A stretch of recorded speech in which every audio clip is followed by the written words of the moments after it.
So hello बच्चों, आज जैसा कि अभी आपने देखा कि आज 31 ऑफ जुलाई प्रोटेस्ट चल रहा था और अभी बहुत सारी क्लिप्स आपने देखी किस तरीके से टीचर्स को पकड़ पकड़ के ले जाया गया, दौड़ा दौड़ा के उनको, कुछ टीचर्स को मारा भी गया है और उसके बाद जो है भर भर के उनको बस में दूर कहीं ले जाके दिल्ली से बाहर जो है छोड़ दिया गया ताकि वो फिर से ना पहुंच पाए। तो अभी जस्ट हम लोग पहुंचे यहाँ पर और बस में अभी चल ही रहा था कि हमें दो स्टूडेंट्स मिले जो अपनी कुछ बातें बता रहे थे जिनके बारे में हम जानेंगे, क्योंकि आप भी प्रोटेस्ट का हिस्सा थे अपनी बात को एसएससी तक पहुंचाने के लिए, क्योंकि आप भी एसएससी की तैयारी कर रहे हैं और ये भी उसका हिस्सा थे। तो हम जानेंगे पहले कि इनका एग्जाम कैसा हुआ, क्योंकि ये अभी एग्जाम देख रहे हैं और कुछ बातें ये कर रहे थे जो मैंने सुनी, तो मुझे लगा कि आपसे बात करनी चाहिए। तो सबसे पहले आप अपना नाम बिल्कुल मत बताइएगा जी। आप बताइए आपका भी कौन सा एग्जाम हुआ है? जी सर, मेरा एसएससी फेज 13 का एग्जाम हुआ था। ओके, तो सर वो आपका एक्चुअली क्या है ना, जब मैं स्टेटस डाउनलोड करता हूँ तो उसमें पता चलता है कि मेरा एग्जाम जो था 31 डेट था आज का था। ओके, जब मैं कल एडमिट कार्ड डाउनलोड करता हूँ तो मेरे को पता चलता है कि एग्जाम कल ही का है। ओहो। अब चूंकि मैं दिल्ली में रहता हूँ तो मैं आराम से पहुंच गया वहाँ पे, लेकिन उस चक्कर में मेरा 12th लेवल का जो एग्जाम था। यानी आप कहना चाह रहे हैं कि आपको दो एडमिट कार्ड मिले हैं? हाँ। यानी एक जो पहला एडमिट कार्ड था उसके अकॉर्डिंग आपका एग्जाम 30 तारीख को होना चाहिए, आज होना चाहिए था, 31 को होना चाहिए था, जबकि आपका एग्जाम 23 को हो गया। तो मतलब आप देखिए किस तरीके से एडमिट कार्ड भी दो अलग अलग डेट की मिल रहे हैं किसी भी बच्चे को। और क्या कहेंगे? तो मेरे को पता चलता है कि एग्जाम कल ही का है, तो मैं जल्दी में भाग के पहुंचता हूँ, तो उस चक्कर में मेरा 12th लेवल का एग्जाम निकल जाता है। ठीक है। फिर मैं एग्जाम सेंटर के बाद बैठा रहता हूँ, फिर 2 घंटे वेट करता हूँ, तो फिर मेरा होता है ग्रेजुएशन लेवल का एग्जाम। ठीक है। तो सर एंट्री होनी थी 5 बजे तक, ठीक है। एंट्री होती है 6 बजे तक, लगभग 3 घंटे में एंट्री होके देते हैं वो। ठीक है। उसके बाद 6 बजे से एग्जाम स्टार्ट होता है। एग्जाम सब ठीक चल रहा था। ठीक है। 7 मिनट पर सर्वर चला जाता है। ओके। उसके बाद 10 मिनट का ब्रेक लगता है। ठीक है। तो एग्जाम का जो टाइम है वहीं रोक दिया जाता है। ब्रेक लगने के बाद जो 10 मिनट का हमें टाइम मिलता है, उस बीच में हम सारे जो स्टूडेंट्स हैं वो क्वेश्चन डिस्कस कर लेते हैं। ठीक है। तो ये तो हुआ प्रॉपर चीटिंग। उसके बाद दोबारा से एग्जाम स्टार्ट होता है उसी जगह से। तो फिर एग्जाम 10 मिनट और एग्जाम चलता है, 17 मिनट में फिर दोबारा से बंद हो जाता है। फिर दोबारा से क्वेश्चन डिस्कस कर लेते हैं बच्चे। यानी सर्वर कितनी देर के लिए बंद हो जाता है? ये लगभग 10 मिनट बंद होता था बीच में। 10 मिनट के लिए सर्वर बंद हो जा रहा है, जो कि बहुत बड़ी बात है। और उसके बीच में जब सर्वर बंद हो गया तो बच्चे क्वेश्चन आपस में डिस्कस कर ले रहे हैं। क्वेश्चन डिस्कस कर रहे हैं। Question out. अब क्या होता है, 17 मिनट के बाद सारे स्टूडेंट डिसाइड करते हैं कि अब हमको एग्जाम देना नहीं है। तो कुछ स्टूडेंट देते रहते हैं, तो कुछ स्टूडेंट 40 मिनट तक देते हैं, 30 मिनट तक देते हैं। तो सब सारे बाहर आ जाते हैं। तो हम वहाँ पे एग्जाम सेंटर पे 2 घंटे प्रोटेस्ट करते हैं कि हमको एग्जाम ये नहीं देना, हमको ये एग्जाम कैंसिल करवाना है। लेकिन वो लोग कैंसिल नहीं करते, वो बोलते हैं कि हम ये वाला एग्जाम दोबारा करवा देंगे। तो इस चक्कर में होगा क्या, अगर वो एग्जाम दोबारा से होगा तो जिन बंदों ने वो 40 मिनट में मतलब दे लिया है, तो वो तो हमसे आगे एज ले गए। उन्होंने पूरा क्वेश्चन पेपर पहले से ही देख लिया है। तो हम सारे बच्चे डिसाइड करते हैं कि वो एग्जाम नहीं देंगे। तो अभी तक वो एग्जाम कैंसिल नहीं हुआ है और हमारा जितना भी हुआ था 10, 20, 15 क्वेश्चन वही काउंट किए जाएंगे, उसी के हिसाब से हमको मार्क्स मिलेगा। यानी ओवरऑल अगर देखा जाए तो वो जिस तरीके से वहाँ का अरेंजमेंट है ना, वो चीजें इस तरीके का बता रही है कि मतलब एकदम एक रत्ती बेग ही बेकार।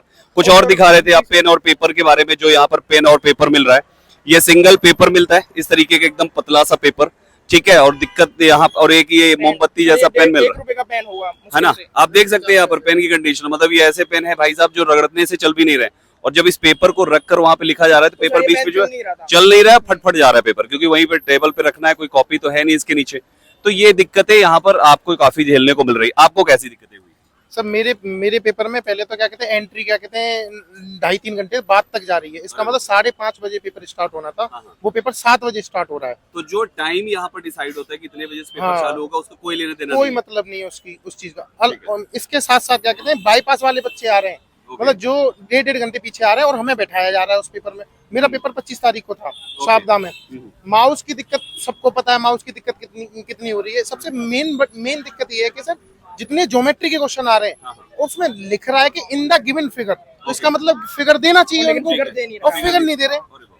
और पहले से ही क्वेश्चन टिक हुए हुआ है। बहुत सी जगह सर ऐसी चीजें खबरें आ रही हैं। मेरे सेंटर पे मैं अपने कमरे की बात बता रहा हूँ, इन्विजिलेटर कमरे से बाहर चले जाते हैं, कोई मतलब नहीं है। बातें बच्चे खूब दबा के, 10+2 वाले में तो बच्चों ने खूब दबा के चीटिंग करी है। आपस में डिस्कस। जो बाईपास वाले बच्चे हैं उनको बता रहे हैं, टीचर आपसे आपस में मजे ले रहे हैं। टीचर उस लेवल के है ही नहीं जिनको इन्विजिलेटर बनाया जाए सर। मेन चीज ये है। और तीसरी चीज ये है कि सर ऐसी चीजें चलेंगी तो फिर सर हमारा क्या होगा? यही है मतलब जो है ट्रांसपेरेंसी जो देखी जाती है भाई, कि भैया ट्रांसपेरेंसी होनी चाहिए एग्जाम में। और जिस उद्देश्य के लिए भाई टीसीएस को लेकर कुछ शिकायतें थी, और फिर वो शिकायतों की ये हुआ कि नहीं भैया टीसीएस को चेंज करके कुछ ऐसा लेकर आओ जो टीसीएस से बेटर हो। सर ये बेटर नहीं, वर्स ला दिया इन्होंने, वर्स्ट आ गया। क्या है कि हमने जो शिकायत करी थी वो सारी शिकायतें इन्होंने डाल दी हैं कि उन्होंने मान लिया कि ये शिकायतें करनी है हमें। यानी उन्होंने रिफॉर्म्स नहीं खोजा, उन्होंने देखा जिसके अंदर ये सारी कमियां होगी ना उसको लेकर आओ। तो कुल मिला के चीजें जिस तरीके से हो रही है ना एग्जाम सेंटर में, सीरियसली मतलब बच्चों को रोना तक आ जा रहा है। जो पढ़ा लिखा बच्चा वहां पे जाता है, सर क्वेश्चन के बहुत से सेंटर ऐसे हैं जहाँ पे क्वेश्चंस के आंसर आ रहे हैं और इन्विजिलेटर से कहने के बावजूद ये कह रहे हैं कि तुम्हारा पेपर तो हो गया, तुम्हारा तो सिलेक्शन हो जाएगा। और सही आंसर सर, मजाक की नहीं है, सही आंसर मतलब कि आप पहले से टिका पहले से टिका रहे हैं और सही। और उनसे पूछा जा रहा है कि सर तुम्हारे इन्विजिलेटर से कि सर हमारे एग्जाम में तो सर करेक्ट आंसर आ रहे हैं। हाँ। उनसे तुम्हारा पेपर तो हो गया, तुम्हें क्या मतलब है, तुम्हारी नौकरी लगनी चाहिए ना। ये चीज सर सीजीएल में XYZ हो जाए तो हमारा क्या होगा पूरा, फिर और क्या तो सर क्या था कि वहाँ की वीडियोस भी बनाया है मैंने, जैसे जो सीन तक प्रूफ के लिए, तो मैं वीडियोस आपको सेंड कर दूंगा, आप चेक कर देना उसमें। ठीक है। वो अभी सारा मोबाइल की बात आप कुछ बता रहे थे कि अभी आपने बताया कि वहाँ पे उन्होंने वीडियो बनाई है। हाँ, तो वीडियोस मोबाइल- ऐसे बनाई है सर, क्या ना 17 मिनट में हमारा पेपर खत्म हो गया, तो सब ठीक है। बच्चे बाहर आ गए थे, तो बच्चे अपना फोन लेके चले गए थे नीचे से ठीक है, वीडियोस बनाने के लिए। तो हम वहाँ 2 घंटे जो प्रोटेस्ट किया था उसकी सारी वीडियोस बनाई है ओके जी, जी, ठीक है। As a proof. As a proof पता होना चाहिए कि भाई जो चीजें यहाँ पे बताई जा रही वो केवल हवा हवाई नहीं है।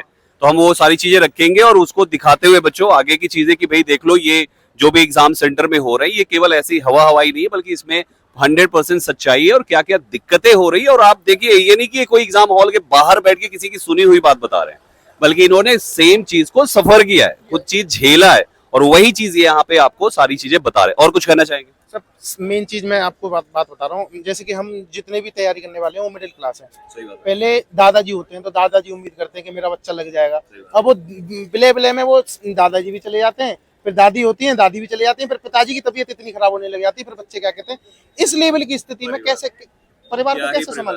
पहले तो यहाँ पे रहो 8,000 के कमरे में, वो छोटा सा कमरा है, उसी में खाना, उसी में सारी चीजें, उसको झेलो, फिर घर वाली दिक्कतों को झेलो। और दूसरी चीज हम घर वालों को ये बताएं कि पेपर ऐसे हो गया तो हमको गाली देके बात करेंगे। सिंपल सी बात बता रहा हूँ, क्यों? क्योंकि उन्हें तो पता ही नहीं है, पता ही नहीं कि ऐसा भी होता होगा। ऐसा भी होता। अब वो क्या कहेंगे कि सारे बच्चे तो सिलेक्ट हो रहे सही हैं, बात। तेरा ही पेपर क्यों नहीं हुआ। मेन चीज ये है, और बता भी नहीं सकते सर। सर पता है उनको क्या लगेगा, जैसे मैं पिछले 3-4 साल से प्रिपरेशन कर रहा हूँ, उनको लगेगा तू 3-4 साल से प्रिपरेशन कर रहा है, ये प्रॉब्लम हो रही है तो तेरे को तो क्वेश्चन रटे हुए होने चाहिए, मतलब तू देखेगा तो तुरंत ट्रिक करेगा। तो लेकिन ऐसा तो हो नहीं सकता। इस तरीके से हाँ। भाई अगर होगा और जिस तरीके से इन्होंने एआई का नाटक किया शुरू किया है सर एआई का मतलब ये है कि सारे आंसर टिका रहे हैं, वही जो पेपर जो सेंटर उन्होंने पकड़ रखा, सेंटर भी मतलब सेंटर इन्होंने आसपास दूध डालने का मतलब यही है कि चीटिंग हो सके। मेन चीज यूपी में होता था जब कोई इलाहाबाद जा रहा है किसी का, तो वहाँ पे सबसे मेन चीज थी कि चीटिंग होनी है। यानी कि कुल मिला के सेंटर डालने के पीछे एक और उद्देश्य जो समझ में आ रहा है वो ये कि अगर कुछ भी गड़बड़ होता है तो आप अपने लोगों को बुला के वहाँ पे हंगामा ना कर सको, है ना, क्योंकि आपके लोग 500 किलोमीटर थोड़ी दूर आएंगे कि चलो हंगामा करने चल रहे हैं वहाँ पे। सेंटर था ना, उस सेंटर पे 2 दिन पहले मार पिटाई भी हुई थी, जिस जगह मेरा सेंटर था। हरगोविंद इंस्टीट्यूट वाला सेंटर था इसका। 25 मिनट में एसएससी क्या कहते हैं, यूँ कह रहे हैं जो सेंटर वाले, तुम्हारा पेपर हो गया तुम जाओ, तुम्हारा कैंसिल भी नहीं है। 25 मिनट में पेपर कोई हुआ भी नहीं है।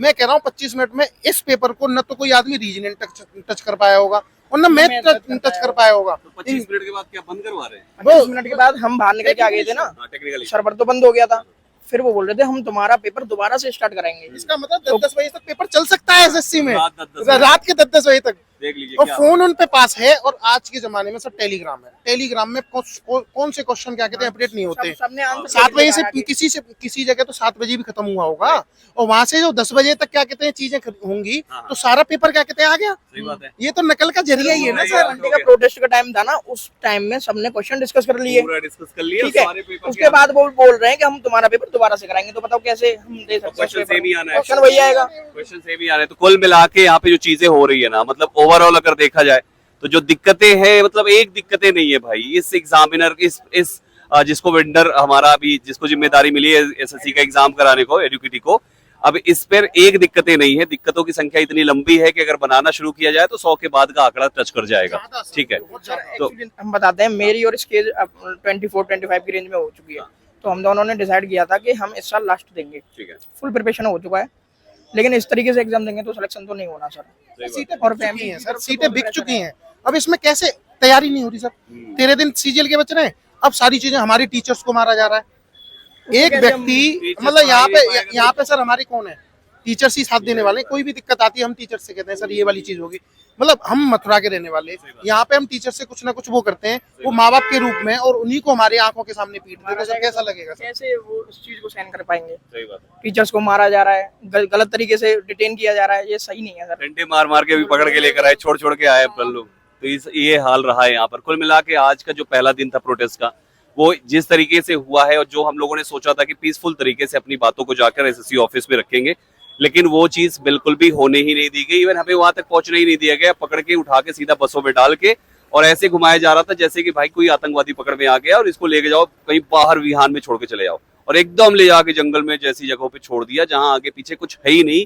आप कैसे आओगे वहां पे, अब वो आपकी हेडक है। ऐसा कुछ वहां पे सीन रहा। और कुछ कहना चाहेंगे बाकी बच्चों के लिए जो इस तरीके से प्रिपरेशन करेंगे तो सर सीजीएल तो नहीं निकलना।